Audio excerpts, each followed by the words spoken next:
suffered the extreme penalty during the reign of Tiberius at the hands of one of our procurators, Pontius Pilate.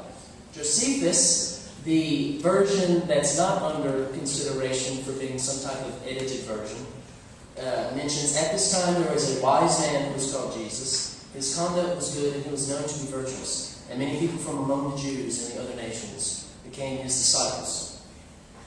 I'd also like, if you can't trust these sources, you have no reason to trust Herodotus, Thucydides, Julius Caesar, and many other sources that are considered reliable sources of ancient history. Did I pronounce that wrong? Oh, sorry. Anyway, I probably might have pronounced some of those wrong. But anyway,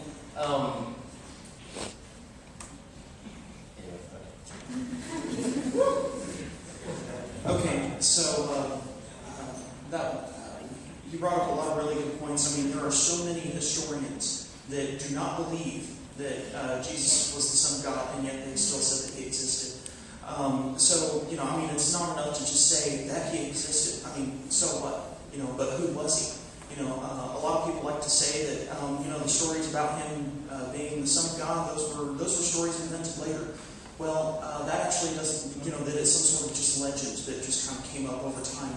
Well, that does not, that couldn't be so because the gospel accounts, Matthew, Mark, Luke, and John, were written by eyewitnesses. These were not stories that were invented about him later. These were men who saw him and lived with him, and they knew him like no one else did. And honestly, there's no, they were persecuted to the point of death. All of the disciples except for the Apostle John died very, very horrible deaths for what they believed in. And if they had any reason to believe that Jesus was not who he was claiming to be, then they would have defected. Somebody would have given up. But they were all absolutely certain because they knew the man, and they gave their lives for him, and they would not do that for what they thought was a lie.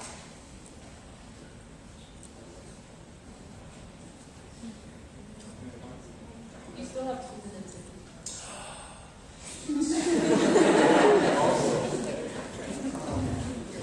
Okay, 2 more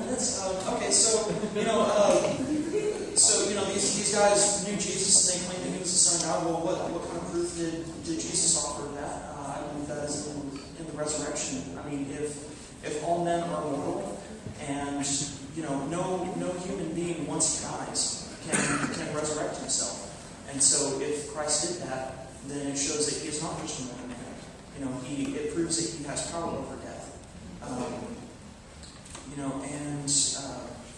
I honestly don't know anybody else that did that. And so, the eyewitness testimonies confirm that he was resurrected. And I honestly don't know what other kind of evidence. I honestly couldn't think of any kind of more evidence that I would need personally, just to say that he was God incarnate, because only God can have power over death. Response?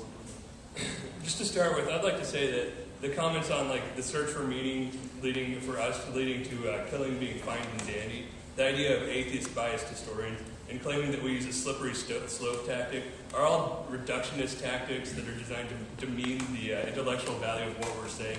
And I really don't appreciate that as a tactic. But as the idea of Jesus himself being a real person or not, his story was old hat. There was about 26 religions before him that have the same story, the same resurrection, the same day of birth, the same virgin birth. It happened dozens and dozens of times beforehand, just like religions afterwards used the same thing over and over.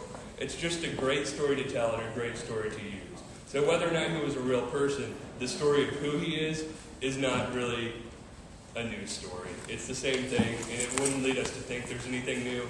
I mean, you can judge it based on the Bible, but that's one book that's fairly poorly written. Historically, it's more than likely that a man named Yeshua, the son of a man named Joseph from the area of Nazareth, existed. There were probably about 30 people who fit that description of name and location. Apparently they were popular names.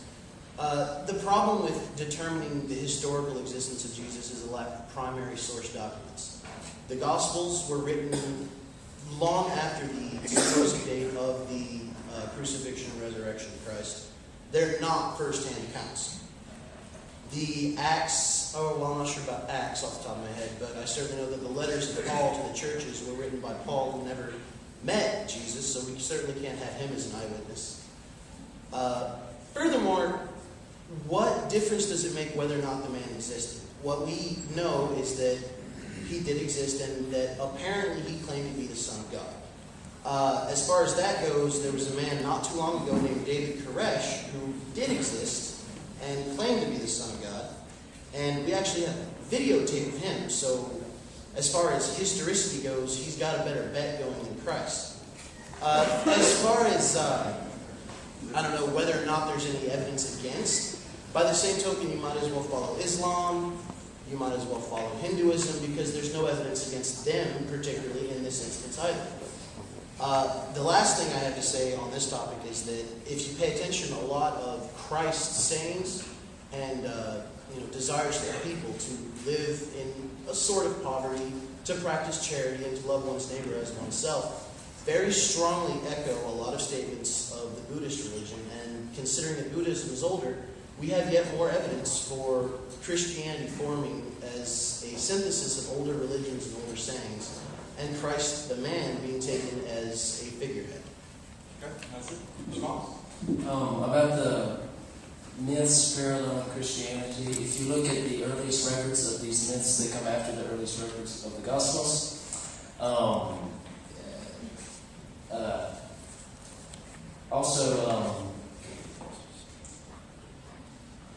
Marcus. The question was imposed, does it really matter if Jesus Christ was a real person or lived or died? What's the point? If he did live, what's the point? And for us, it makes all the difference. It's the situation of life and death, the power to forgive sin. He claims that he was living. He claims that he was God. There was miracles, foretold prophecy that said this man, Jesus, was there? There was 30 of them. There could have been. He's probably a popular name over there. But that this one man fulfilled all these prophecies of the Old Testament. The probability of 30 people doing that is probably not that likely. Just one. And he claimed it. He claimed to be the Son of God. And that makes all the difference in what we believe is that he is God, has the power to forgive sin. The only thing I have that I can really respond to from that statement or those statements is the idea that the records of similar religious figures coming later don't quite fit. Osiris was a god of the Egyptians who was killed and resurrected within the course of a weekend. So you've got that to start with. Horus was another Egyptian god who was seen as a savior god, and he was known by the epithet of a shepherd.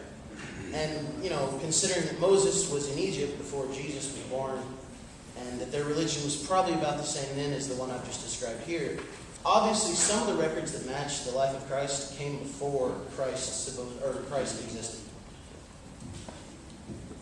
All right, we'll move on to question number 6. What is the origin of morals? We'll be starting with Shabda.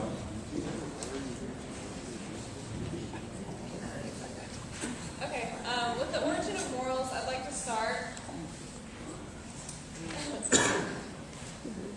by saying that I don't necessarily believe in morals as a universal or ultimate thing that exists naturally in the world.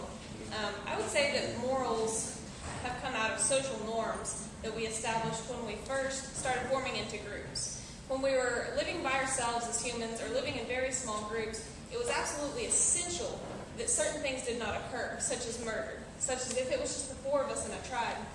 If one person was murdered, all of our survival was threatened.